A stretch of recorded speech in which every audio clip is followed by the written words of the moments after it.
لیکن یہاں پر اسقاط میں کیا ہوتا ہے کہ ایک حمزہ کو ہم مکمل طور سے حذف کر دیتے ہیں. ٹھیک ہے. ھذا النوع الرابع الذي هو الاسقاط ولكنه اسقاط بلا نقل ولا ابدال، کہ نہ اس میں نقل ہوگا نہ ابدال ہوگا.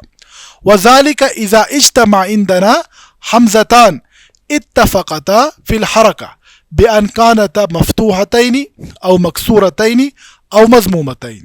تو یہ اس صورت میں ہوتا ہے کہ جب کہ ہمارے پاس دو حمزہ جمع ہو جائے اور دونوں کی حرکت ایک جیسی ہو، یا دو فتح ہو، دو ضمہ ہو، یا دو کسرہ ہو.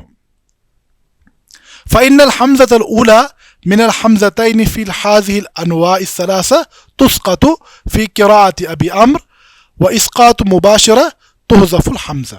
فرماتے امام ابو عمرو کی روایت میں ہم پہلے والے حمزہ کو پھر حذف کر دیتے ہیں. دیکھیے یہاں پر دو حمزہ پائے جاتے ہیں اور دونوں پر کیا ہے؟ کسرہ ہے. ٹھیک ہے. تو اس قاعدے کے تحت، اسقاط بلا نقل کے قاعدے کے تحت ہم ایک ہی حمزہ کو ادا کریں گے اور دوسرے حمزہ کو مکمل طور پر یہ حذف ہو جائے گا. اسقاط بلا نقل یعنی گر جائے گا، نہ وہاں پر کوئی نقل ہوگا نہ ہی ابدال ہوگا. دیکھیں اگر ہم پڑھیں گے اپنی روایت میں تو کیا پڑھیں گے؟ ہؤلاء ان کنتم صادقین. ٹھیک ہے. لیکن جب قاعدہ کون سا استعمال ہوگا اسقاط کا، تو کیسے ادا ہوگا؟ ہؤلاء ان کنتم صادقین. ٹھیک ہے. ان کنتم ہم نے کیا پڑھا تھا؟ ان کنتم. ہؤلاء پہلا حمزہ پورا ادا ہو گیا، اس کے بعد ان کنتم صادقین، تو دونوں حمزہ ادا ہو گئے. لیکن جب ہم اسقاط بلا نقل کا قاعدہ استعمال کریں گے تو ایک حمزہ گر جائے گا. ہؤلاء ان سمجھ آ رہی بات؟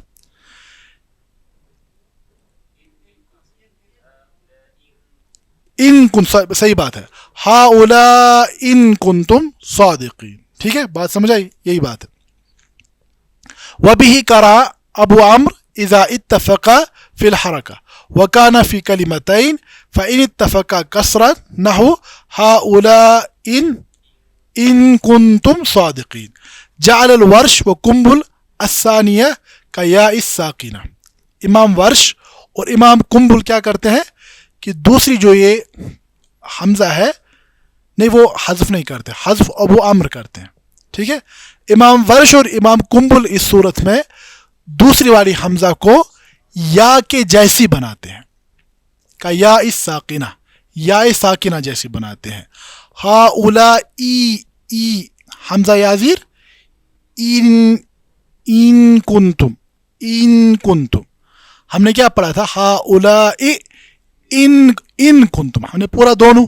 لیکن امام قنبل اور امام ورش دوسری والی حمزہ کو یا ساکنہ جیسا بنائیں گے. بات سمجھ آئی؟ اور امام قالون، امام بزی جو پہلی حمزہ ہے اس کو یا مکسورہ جیسی بنائیں گے. ٹھیک ہے. ای کے بجائے یہ ادا کریں گے. ہؤلاء. بات سمجھ آئی؟ حمزہ جو پہلی ہے اس کو یا مکسورہ جیسی ادا کریں گے.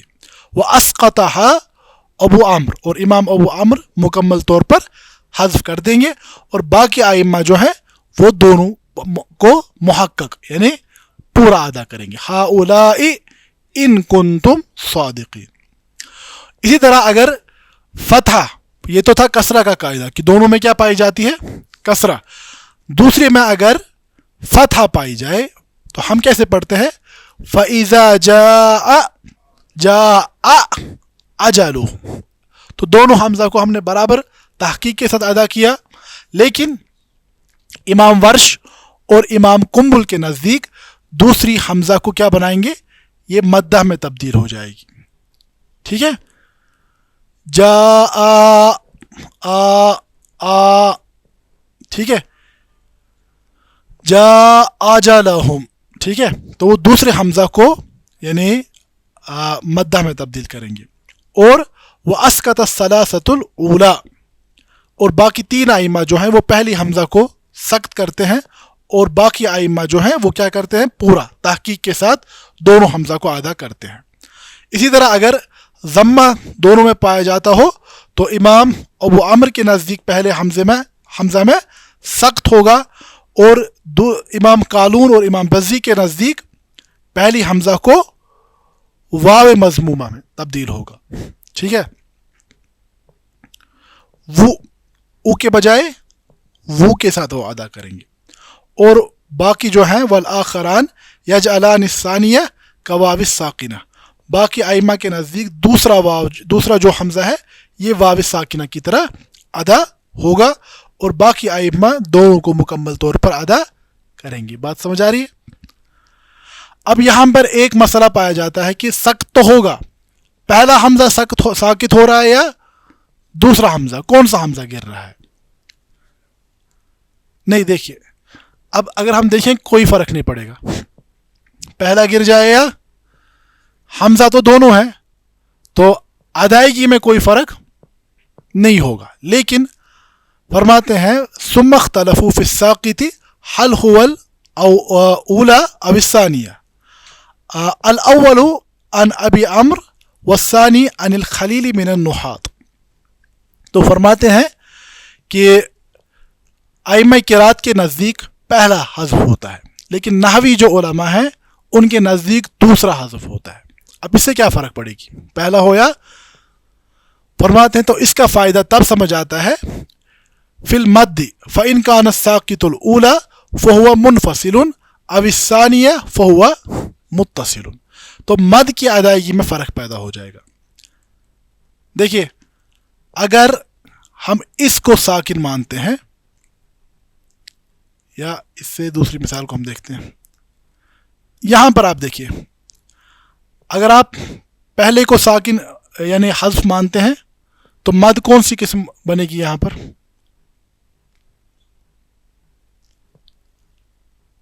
کچھ سمجھ نہیں آ رہا ہے؟ دیکھیے اگر ہم اس حمزہ کو حذف کریں، ٹھیک ہے، یہ مد منفصل بن جائے گی، ہے نا، کیونکہ دوسرے کلمے میں حمزہ کہاں آ رہا ہے؟ حمزہ دوسرے کلمے میں آئے گا، تو یہ مد منفصل بن جائے گی. ٹھیک ہے، اب اگر ہم اس والی حمزہ کو حذف کریں یا ساکت سمجھیں تو پھر مد متصل بن جائے گی، کیونکہ حمزہ اسی کلمے میں آ رہا ہے. بات سمجھ آ رہی ہے؟ سمجھ آ رہی بات کی نہیں؟ مد متصل ہم کسے کہتے ہیں؟ جس میں حرف مدہ اور حمزہ ایک ہی کلمے میں ہو. مد منفصل وہ ہے جہاں پر حرف مدہ اور حمزہ دو الگ الگ کلمات میں، یعنی پہلے کلمے کا آخری حرف اور دوسرے کلمے کا پہلا حرف. ٹھیک ہے، اب یہاں پر اگر ہم دیکھیں اس والی حمزہ کو اگر ہم ساکت سمجھے تو اس اعتبار سے مد کون ہوگی؟ منفصل، کیونکہ حرف مد ایک کلمے میں ہے اور حمزہ دوسرے کلمے میں. اگر ہم اس کو حذف سمجھے تو پھر کیا ہوگا؟ حمزہ اور حرف مدہ ایک ہی کلمے میں ہے تو یہ مد متصل ہوگی. ٹھیک ہے، اب ایک تو ادائیگی میں بھی فرق ہو جائے گی کہ کتنی مقدار میں کھینچنا ہے، ہم نے دیکھا مد متصل اور منفصل کے قواعد کو ہم نے دیکھا ہے. اسی طرح بعض مقامات پر معنی میں بھی تبدیلی آ سکتی ہے. اسی لیے نحوی علماء کے نزدیک اس میں مسئلہ ہے، وہ سمجھتے ہیں کہ دوسرا جو کلمہ ہے، دوسرا حمزہ جو ہے یہ ساکت ہو جاتا ہے، پہلا ساکت نہیں ہو جاتا. تو یہ مختلف صورتیں تخفیف الحمزہ کی بن جاتی ہیں، جس کو امام رحمہ اللہ نے اپنی نظم میں ذکر کیا ہے. تو آپ صفحہ نمبر 41 سلسلۃ المتون کے صفحہ نمبر 41 پر آئیں.